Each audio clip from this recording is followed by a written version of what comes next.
Хочешь сказать, деньги будут, обороты не ходят,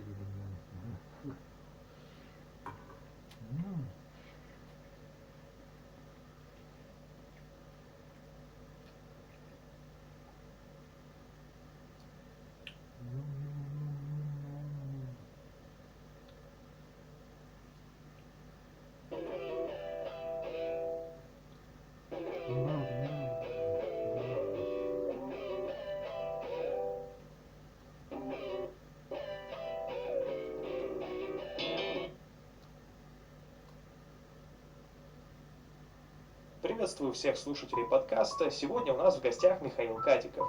Михаил является действующим левел-дизайнером в Crytek, работал над Hand Showdown и продолжает работать. И после того, как я сделал ролик по ханду, со мной связались и сказали, а вот, оказывается, есть русскоязычный дизайнер, который может нам рассказать многие интересные вещи про игру, и я не мог не воспользоваться этой возможностью. Поэтому, Михаил, привет! Сегодня будем тебя допытывать с нашими задротскими вопросиками. Да, привет, Валентин. Спасибо большое, что пригласил. Я думаю, пообщаемся, будет интересно. Я тоже так думаю. Вот меня первое, что сразу заинтересовало, у тебя есть такое большое интернет-присутствие, что называется. Я почитал вообще твою историю, что ты изначально был модером или маппером, как это правильно назвать-то?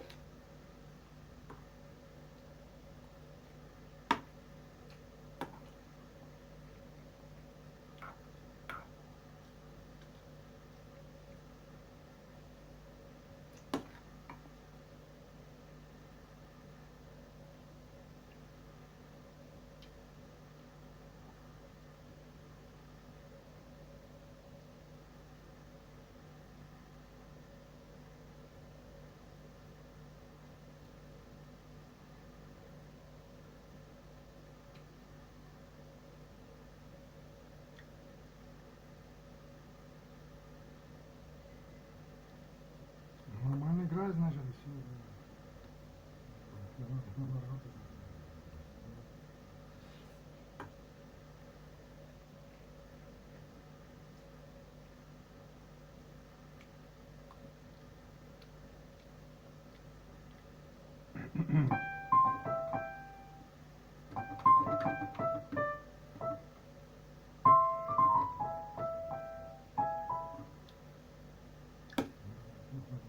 Да, наоборот.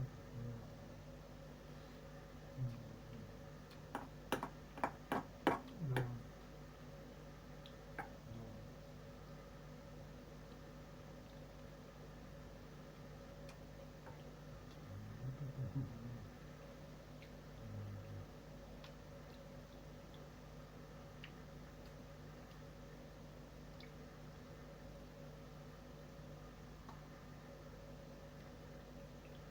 Today we're going to be counting down some of the most epic smartphone fails ever, starting off pretty bad, but ending up in complete disaster. Number 10 is the Galaxy Fold, for which all hell broke loose as Samsung's revolutionary smartphone started breaking before it had even reached consumers. There was later a teardown by iFixit, which showed a whole number of design vulnerabilities, like the gap in the screen bezel or the hinge when the phone is folded up, with design vulnerability even reached consumers. There was later a teardown by iFixit, which showed a whole number of design vulnerabilities, like the gap in the screen bezel or the hinge when the phone is folded up, which would both give clear room for dirt to get trapped in. An even bigger issue, though, came from reviewers peeling off what looked like the embedded screen protector, but what was actually part of the display structure. Here's the thing, if a polymer film shouldn't be taken off a device, then it should be designed so that it can't be taken off the device. This is a solid 3 out of 10 fail right here, saved in part just because it was caught before the product actually reached consumers. The Facebook phone, also known as the HTC First, was the first phone in the world to use Facebook Home, a heavy software skin over Android. This was a mid-range phone built for Facebook Home, a heavy software skin over Android. This was a mid-range phone built for the masses. Both Facebook and HTC thought that this could be huge. And credit where due, Facebook Home itself wasn't terrible. It was where the Facebook chat heads that you're probably used to now were actually introduced, and you could see all your Facebook notifications all over your lock screen. But it did so poorly that within a month of being on sale, AT&T dropped its on-contract price from $99 to 99 cents. The main reason being that the whole thing's just a bit underwhelming. Whilst it was a fresh new look compared to stock Android, a lot of its features could be downloaded on other Android phones, which had, frankly speaking, better hardware. So this one's also getting a 3 out of 10. Number 8 is Virtu, which is a company founded by Nokia with the purpose of creating super premium phones. And by this, I don't mean $1,000 or even $2,000. I'm talking devices that went all the way up to $50,000. The idea behind Virtu was to market phones as fashion accessories, to kind of separate themselves from all these other smartphones that were competing on specifications, and to instead try to compete on materials and craftsmanship. They said that if people can pay $20,000 for a watch, then why not on a mobile phone? And to be clear, this in itself was not the problem. I actually think they had a pretty good point. The problem came because whilst these guys were out there hand-making smartphones, they were up against companies like Samsung with the ability to mass produce, and so Virtu was always behind the curve. By the time Virtu had released a phone, it was already a whole year behind in specs, and when people are spending $50K on a phone, having the latest components is a minimum requirement. It wasn't long before the company was seriously in debt and then had to be shut down. So I'm going to give this a 4 out of 10 fail rating. Pretty disastrous outcome, but at the same time it wasn't hugely surprising. Google's Project Ara was a truly exciting prospect. We're talking about a completely modular phone that people could customize based on their needs. Those on a budget could pick and choose the features that were important to them, like maybe a large battery, and enthusiasts could go all out and build the phone of their dreams.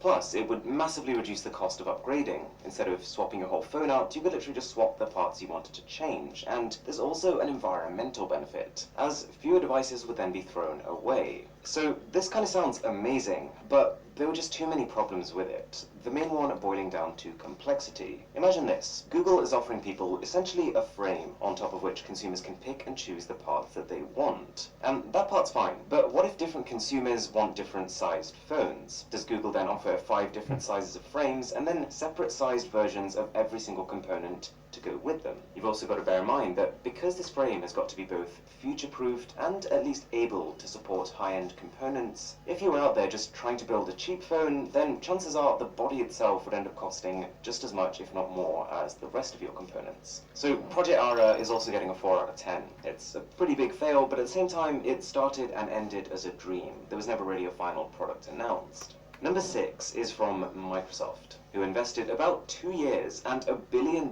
in what ended up becoming the Kin 1. The central concept here was Loop, a home screen that collected all your different social media feeds into one place. The idea was decent, and to be fair, the phone was also hitting at a good time. It was right at the start of this social media revolution. But the problem was that it's almost comical how many features were missing. The feeds would only update once every 15 minutes, the phone had no app store, and you couldn't even use any messaging applications. Kind of ironic for a social media-centric phone. For a company like Microsoft to have taken this much of a misstep, and for it to have costed them so much, is a pretty big fail in my books, so that's a 5 out of 10. Let me tell you something that very rarely works. Companies that have nothing to do with smartphones suddenly jumping in and trying to build a flagship. The Red Hydrogen One is a shining example of this. It comes from a company that specializes in Hollywood cinema cameras. It started off as an exciting idea, with an apparent holographic display and ultra high-end modular camera system. But it kind of feels like Red was so focused on trying to stand out that they kind of forgot why most phones are built the way they are. And so the Hydrogen One ended up being a polar opposite to all of them, and not in a good way. They completely skipped over the trends of having a vivid OLED display, anything close to slim bezels, or just generally having a pocketable phone that was reasonably sized in your hand. Add to this that the device was delayed twice due to manufacturing problems, and this was one messy situation. So 6 out of 10 for this one. Number 4 is the BlackBerry Storm from 2008, and we're talking about a device here that has been described as the worst smartphone ever. That's quite the title. And part of what makes this such a miserable failure is just how much there was going for it. Не, понял. Заплюштение. Ну, а что, ты разговариваешь, что нужно понять.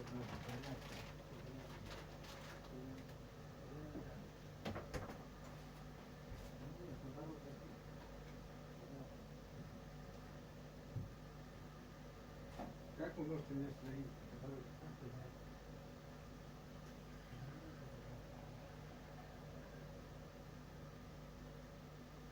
Нет, очень благородно, понимаешь?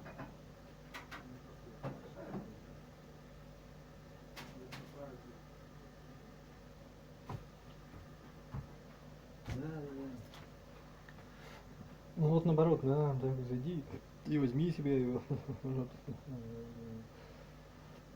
Вот это говорит, да.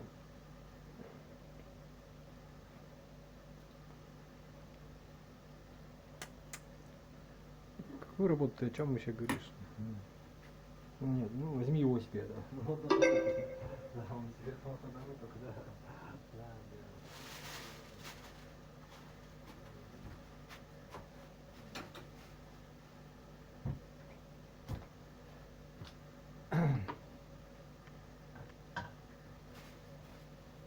Вот это и есть накопление убытков.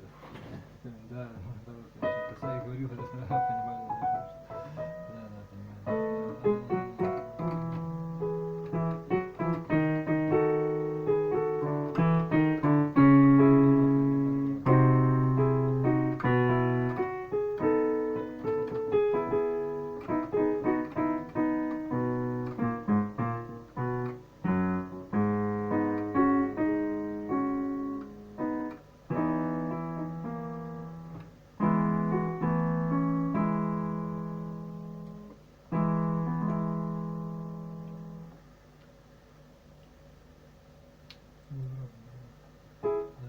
The Storm boasted a lot of the same features of the iPhone that it was going up against, but with a clickable touchscreen display and the company's famously good messaging services. And yet, the experience on the phone was literally awful. It used pretty much the same operating system as the previous non-touchscreen BlackBerries, and so it was nowhere near as polished as iOS that was made for this. Ironically, coming from BlackBerry, the typing sucked too. It was ruined by a combination of lag and only being able to touch one key at a time. So this one's getting a 7 out of 10.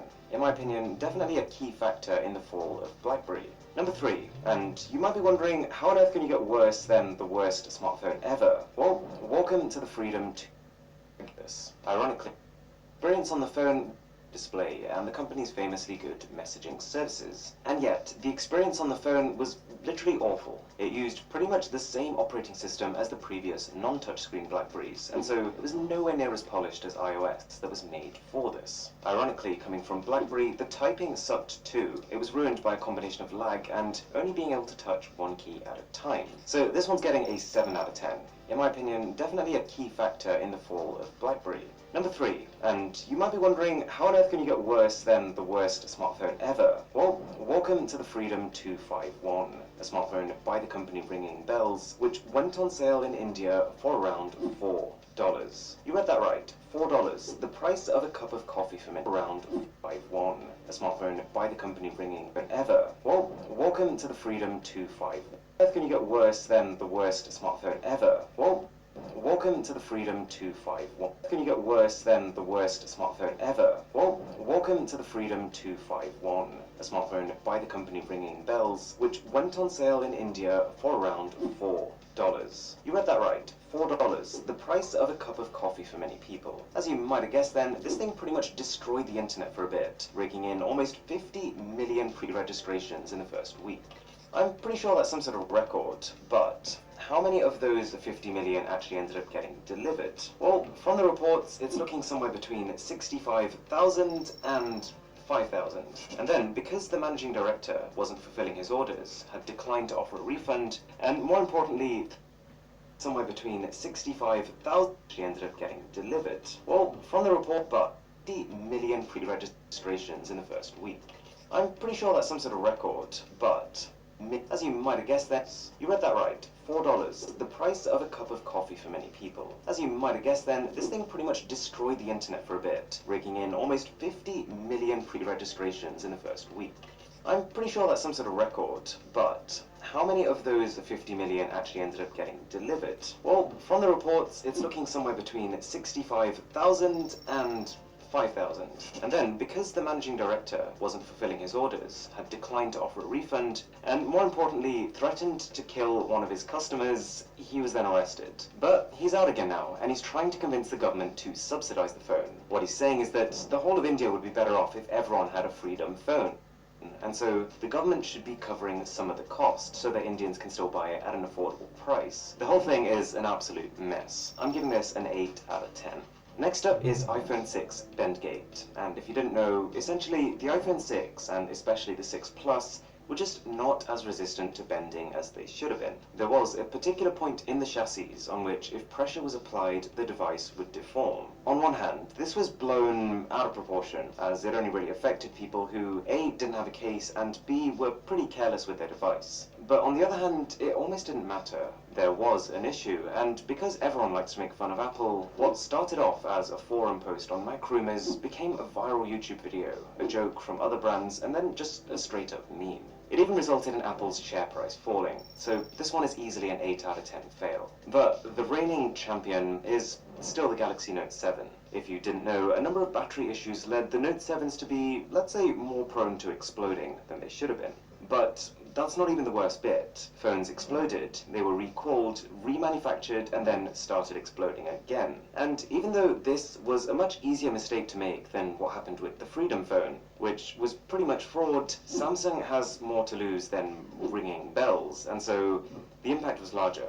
In one fell swoop, Samsung had done two things that no company ever wants to be caught doing: putting the customer at risk and making the same mistake twice. Now, actually, the two separate batches of Note 7s had different problems, but because they both had the same result, it wasn't really seen like that. Samsung lost trust, which is very hard to recover. And so, I'm giving this one a prestigious 9 out of 10, because it can always get worse. There are plenty of phones I didn't manage to get into this video, like the Amazon Fire Phone and the Samsung Galaxy Round, but nonetheless, I really hope you enjoyed it, and I've got a whole playlist on smartphone news like this, so I'm going to make it as a card above. My name is Aaron, this is Mr. Who's the Boss, and I'll catch you in the next one.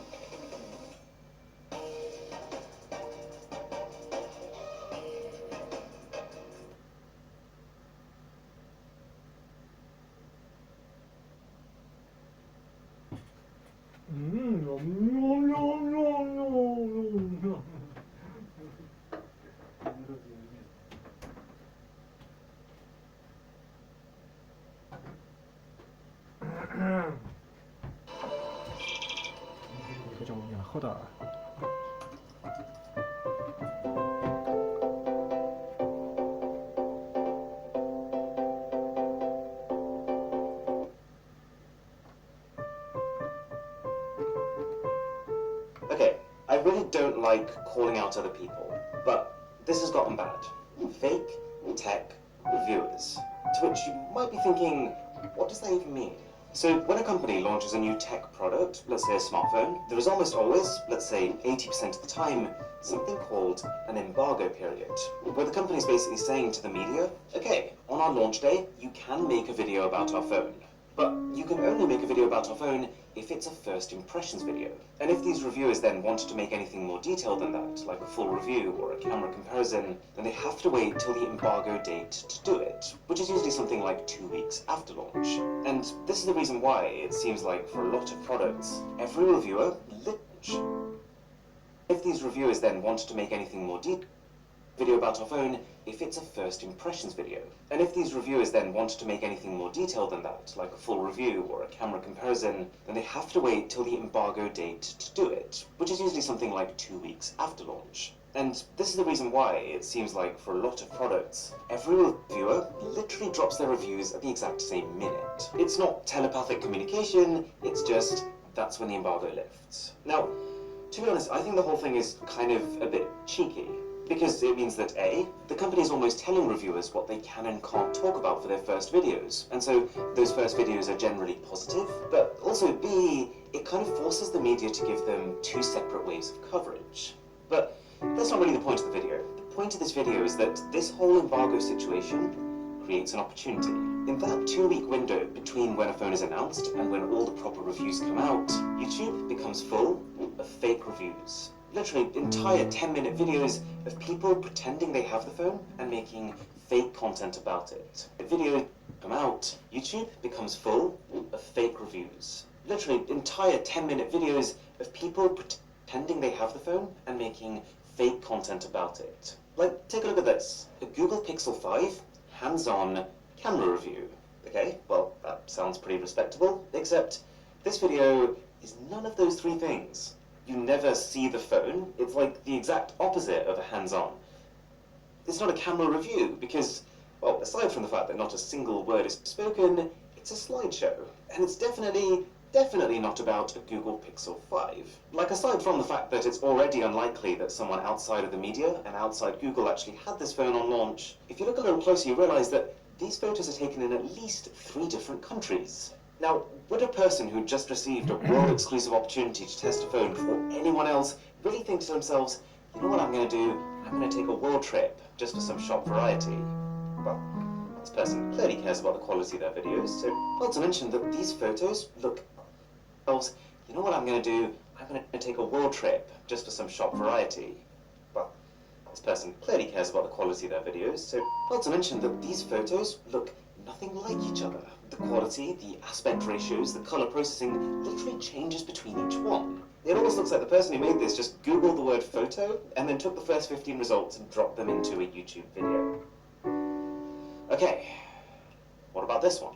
As a YouTube video. The person who made this just Googled the word photo and then took the first 15 results and dropped them into a YouTube video. Okay, what about this one? A Samsung Galaxy A8 versus Samsung Galaxy S8 camera comparison. Mid-range versus flagship. And you can see very clearly how people might believe this. You've got 2 phones, the flagship shots do look a bit better. By most metrics, this appears to be a pretty standard camera comparison. But wait a second, this review of the 2018 Galaxy A8 was posted in 2017. It's somehow literally the first piece of content on the internet about this phone. I searched for ages and ages and ages, and I couldn't find anything from any other traditional media outlet made before 2018. And, oh right, yeah, that's because the phone wasn't even available then. And if you look a little closer, you'll realize that the photos they're showing, they can't possibly be from the phones they're claiming they're from. Because this mid-range Galaxy A8 has a tiny camera sensor. It's smaller than even the S8s, and so it shouldn't in any world be able to create more background blur than that phone. And yet, for some reason here it does. And it's not like this video is sitting on 12 views and I'm just kicking up a fuss about nothing. It's almost on 1 million. And the comment section is just full of people who are picking apart the images, analyzing the photographs, and really trying to use them to make the right buying decision. People are like, thank you so much, this video helped me come to a conclusion. Or, the only difference I can see is saturation, so I'm just going to go for the cheaper one. This is a legitimate problem. Like, I spend so much of my time going through my scripts again and again and again, cutting bits out, and making sure that everything I tell you is as concise and as accurate as I can. Because your time's valuable. And so, it's just annoying to see that there are people out there effectively exploiting viewers for the sake of earning a bit of AdSense revenue. The same channel has an iPhone 10 versus Galaxy S9 Plus camera comparison.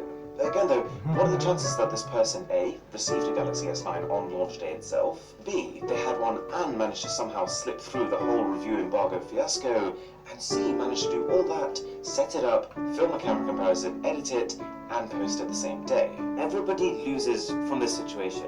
The company, because their product is not being done justice. The consumer, because you're made to make buying decisions based on completely wrong information. And even the media, because clearly a lot of people are watching and learning from these fake reviews. And so presumably a good proportion of those people will feel like they don't need to watch any more mainstream coverage because they already know what they need to know about this phone. Or so they think. And if you're enjoying this video, then a sub to the channel would be... Try again. Sweet. I'm not going to name the channel, but like they have well over 100,000 subscribers and 50 million views. And the worst part of this is that it is not just one channel. The more I looked into it, the more I just kept discovering more and more of these. And by the time I got to 25, I realized this is a widespread YouTube issue. And these channels, like the videos they're making, are literally every bad YouTube stereotype thrown together.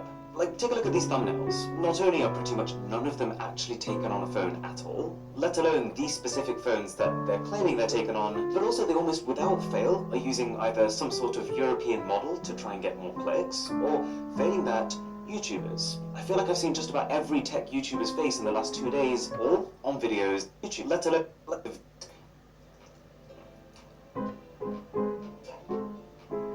Sweet. I'm not going to name the channel, but like they have well over 100,000 subscribers and 50 million views. And the worst part of this is that it is not just one channel. The more I looked into it, the more I just kept discovering more and more of these. And by the time I got to 25, I realized this is a widespread YouTube issue. And these channels, like the videos they're making, are literally every bad YouTube stereotype thrown together.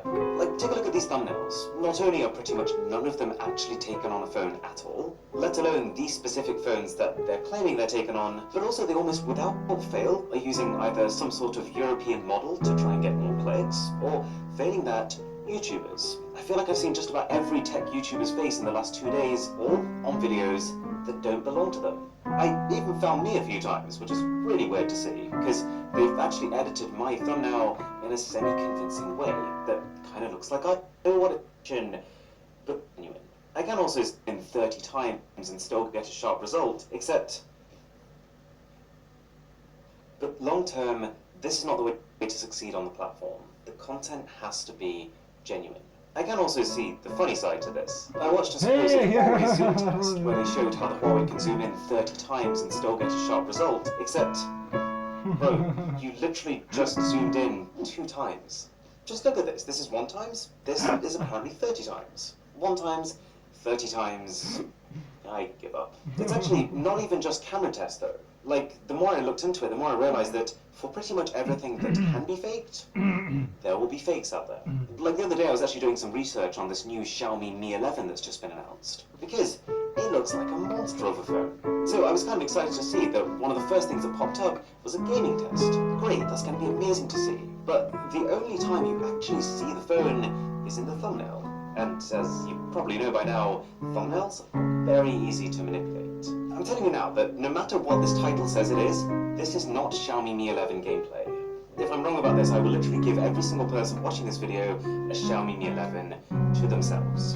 You can tell because it was posted on December 28th, which is the same day of the China-only launch event. This phone is meant to be the first of the next generation, and yet the graphics and frame rate in this video look like something out of a mid-ranger. But most incriminating is that at one point it looks like they accidentally pulled down the status bar, and it's very clearly a Samsung phone.